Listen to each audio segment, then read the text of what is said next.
Degree से हमारे नुमाइंदे साजिद अली नौशाद के रिपोर्ट के मुताबिक न्यू दम्बालो के नवाई गाँव हुसैन बख्श आरई के रिहायशी जुल्फ़कार आरई, वकास अली आरई, सज्जाद आरई, इशफाक अली और दीगर ने प्रेस क्लब डिग्री में एहतजाज रिकॉर्ड कराते हुए बताया कि कुछ शहर पसंद अनासर ने सज्जाद आरई के नाम से सोशल मीडिया की फेक ID बनाकर हमारे गाँव के इंसान दोस्त डॉक्टर उमेर, डॉक्टर नासिर अली, डॉक्टर जुबैर की किरदार कशी करते हुए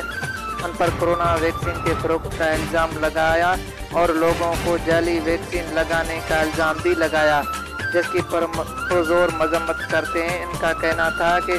उनकी IDs के खिलाफ फौरी तौर पर कार्रवाई की जाए और साइबर क्राइम के तहत मुकदमा दर्ज किया जाए। बसूरत दीगर एहतजाज का दायरा वसी किया जाएगा। रिपोर्ट ब्यूरो चीफ जीत HD न्यूज़ साजिद अली नौशाद, जिला मीरपुर खास डिग्री।